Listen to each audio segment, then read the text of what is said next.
Et salut à tous et bienvenue sur la chaîne. Aujourd'hui, une petite vidéo un peu spéciale, pas d'essai moto, on va parler du Ducati Camp. J'ai été convié par la concession Patrick Salle à Lectoure, merci à eux, donc pour participer à ce Ducati Camp. Qu'est-ce que le Ducati Camp? Le Ducati Camp, c'est un événement qui est organisé par Ducati France.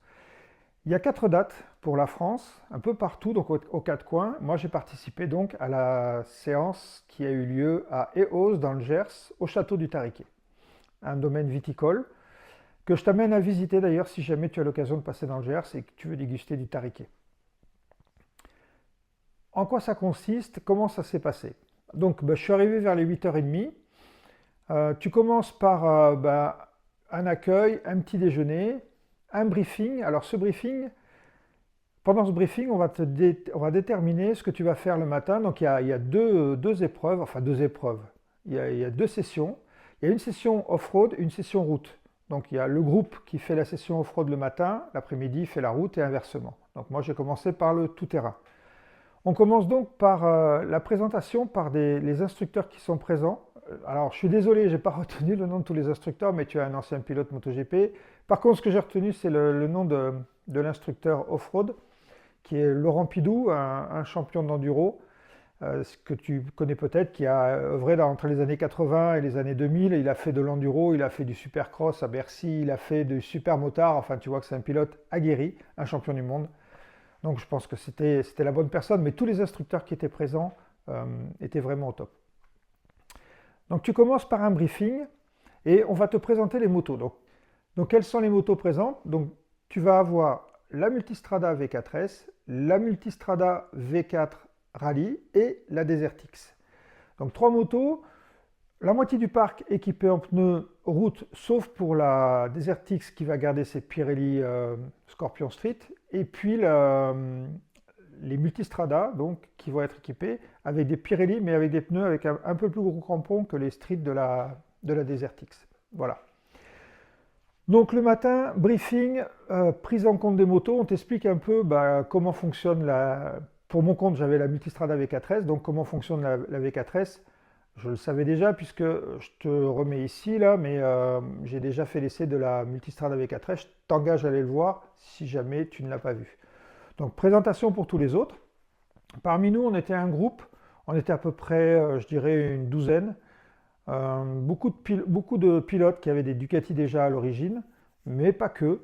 Et parmi nous, il y avait beaucoup de pilotes qui n'avaient aucune expérience tout-terrain, dont moi. Donc, on te présente la moto, on t'explique ce qu'on va faire dans la journée. Et puis après, on descend et je te montre la photo ici de l'alignement de toutes les bécanes. Il y en avait un sacré paquet. Donc les Multistrada. Et donc on part par la route dans un premier temps pour aller dans un terrain d'entraînement. Et ce terrain d'entraînement, tu vois, c'est un grand carré d'herbe assez accidenté, avec des parties montées-descentes, avec tout un slalom qui a été tracé, avec une poutre allongée. Enfin, je te montre tout ça au fur et à mesure, tu regarderas sur les vidéos et les photos. Et donc, tu commences par un briefing. On va d'abord passer en mode enduro sur les motos. Le mode enduro, qu'est-ce que ça va te permettre? Ça va te permettre d'enlever l'ABS à l'arrière et ça va jouer aussi sur ton traction control et ta puissance moteur. Donc tu vas partir et ta régulation aussi des gaz. Donc tu pars à ce moment-là sur les enchaînements de slalom. Donc on commence par un slalom léger et là on t'explique comment déhancher, la position debout, la position du regard. Voilà, on te briefe sur tout ça.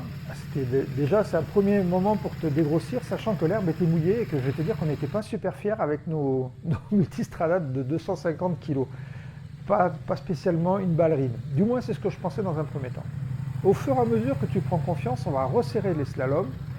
Et là, tu apprends, pour tous ceux qui connaissent le tout-terrain, je ne vais rien vous apprendre, mais pour ceux qui ne savent pas, tu apprends à viser le premier poteau, et dès que tu as visé le premier poteau et ajusté ta trajectoire, tout de suite regarder le deuxième poteau, et ainsi de suite. On va resserrer de plus en plus les virages. Et Laurent Pidou, donc, qui était notre instructeur à ce moment-là, t'explique un peu comment faire.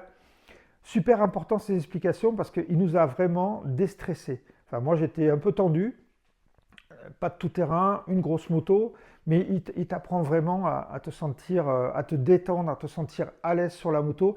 Et surtout, le truc important, c'est à prendre du plaisir. Parce que si tu es là pour stresser et ne pas prendre de plaisir, ça n'a aucun intérêt. Et c'est ce que j'ai bien aimé, c'est qu'il s'est amené justement à prendre du plaisir avec ta moto.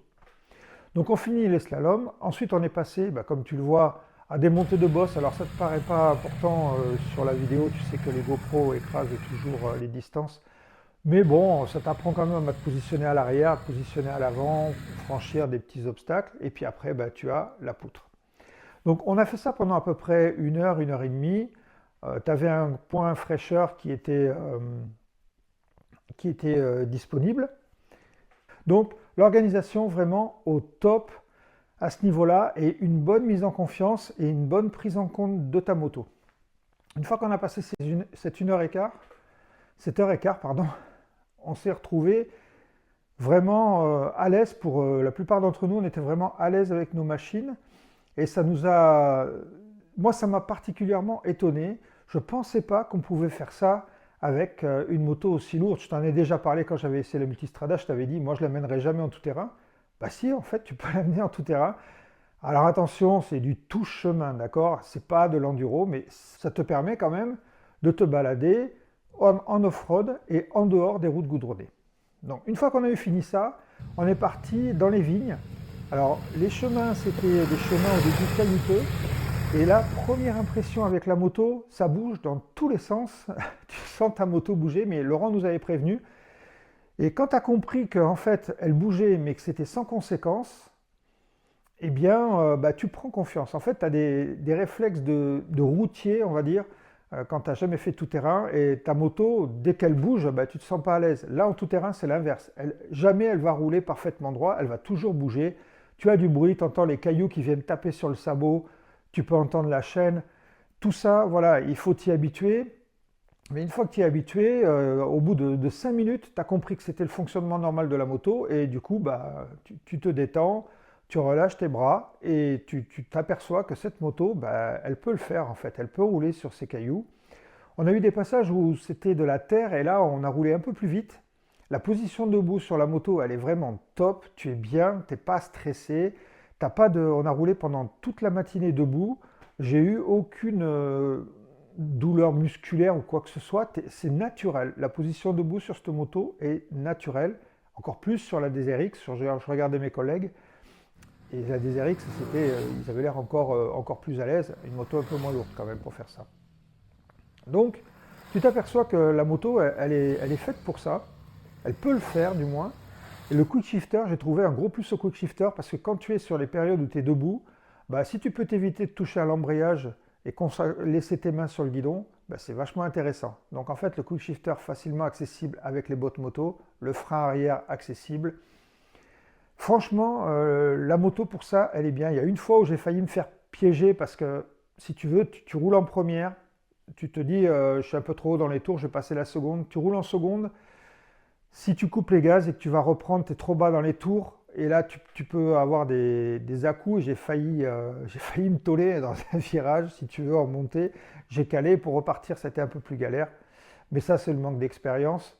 Parce que quand tu roules après sur les chemins, j'ai pu passer la troisième, j'ai pu rouler jusqu'à 70 km/h, tu vois, sur de la terre, ce qui m'a vachement surpris. Donc toute cette partie tout-terrain, elle était top. Franchement, on a kiffé, on a discuté entre nous. Ça aussi, au niveau du groupe, c'était super sympa, on avait une super ambiance. Je te dis, avec le coach, c'était super sympa, avec l'instructeur, et puis avec les gars qui ont participé d'ailleurs. Si vous regardez cette vidéo, les gars, un petit V à vous, c'était vraiment cool. Donc on a vraiment passé une superbe matinée à s'éclater avec ces machines. Et pourtant, au début, j'étais parti avec un a priori. Comme quoi, en fait, on s'aperçoit que si on est briefé, si on nous explique, et si tu écoutes aussi, parce qu'il faut enlever tous tes réflexes, tu peux aller faire ça. Et tu vois les vidéos, bien sûr qu'il n'y a rien d'exceptionnel, bien sûr que je ne fais pas de travers, bien sûr que voilà tout ça, mais j'ai pris du plaisir à rouler en off-road.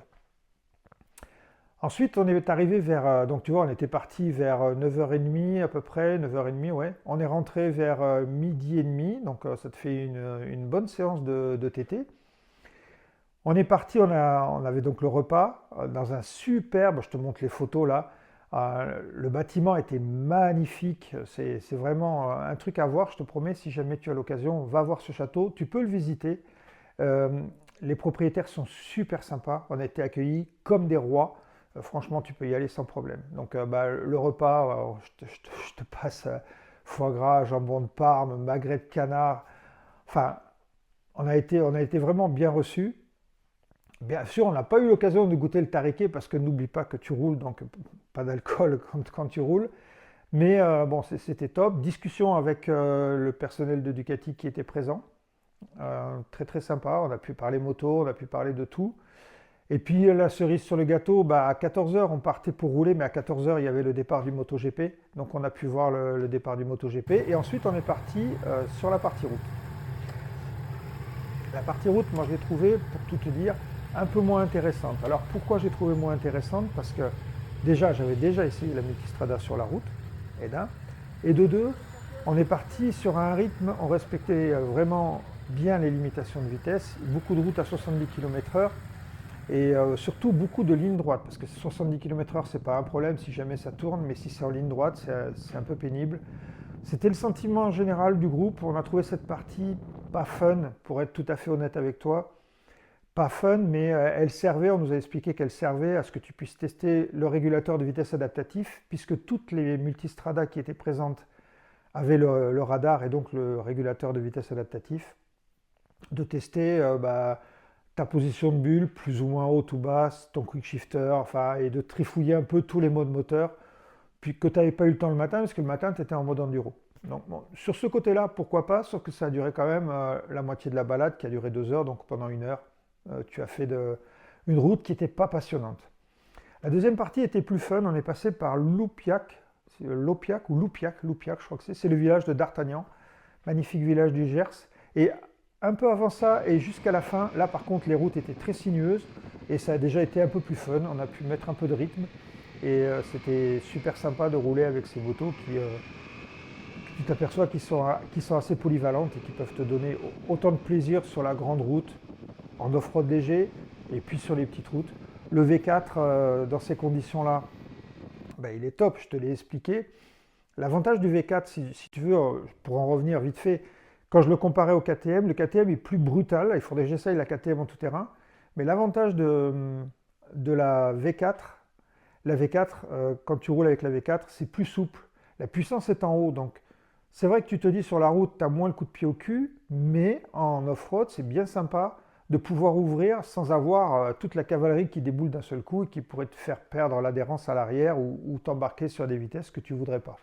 Donc, j'ai trouvé que le V4, il était bien adapté à cette partie off-road, bien adapté aussi à la route, parce que quand tu veux cruiser tranquillement, il est fait pour ça. Il est assez silencieux. On a senti que ça chauffait un peu. À un moment donné, on est passé, alors il faisait, je te rappelle les conditions, il faisait plus de 30 degrés dans la journée. Sur la partie TT, j'ai dû perdre 1,5 litre d'eau. Et sur la partie route, il faisait chaud. Et quand tu passes en ville, tu sens la chaleur du moteur. Mais je pense que n'importe quelle moto dans ces conditions-là, quand tu es à l'arrêt par 30 degrés, quel que soit le refroidissement de la moto, tu le sentirais.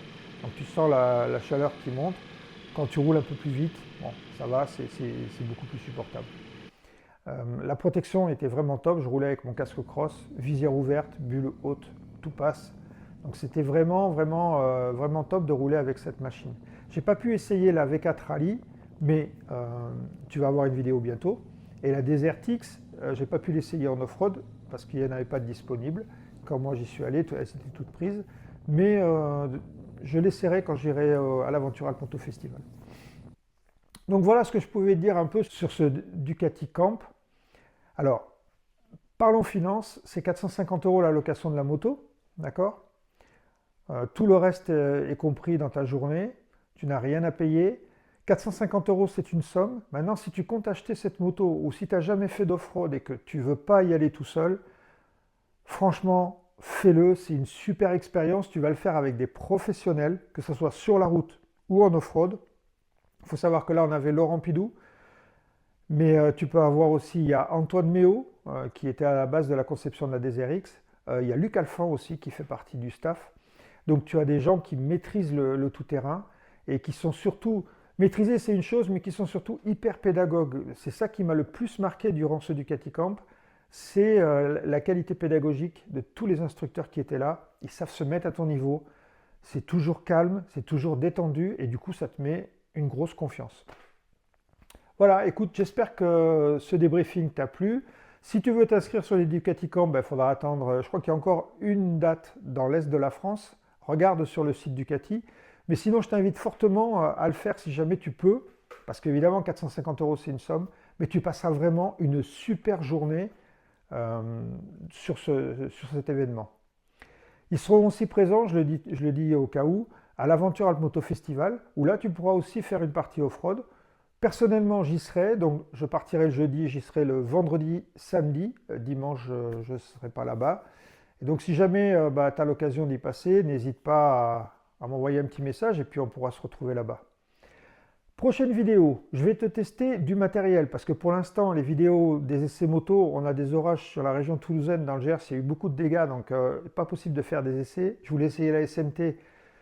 La moto d'essai a bouffé son quota de kilomètres, il faut que j'attende la prochaine moto d'essai, donc ça ne sera pas pour aujourd'hui.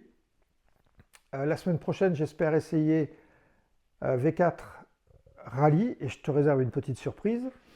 Et puis sinon, je vais tester du matériel, je vais te présenter mon dry bag de chez SW Motech et je vais te présenter, si tu cherches une clé dynamo, je vais te présenter un petit boîtier qu'on m'a envoyé et qui pourrait t'intéresser. Donc je ferai la vidéo dans la semaine et puis tu l'auras assez rapidement. Voilà, j'espère que cette vidéo t'a plu et je te dis à bientôt sur la chaîne. Tchuss!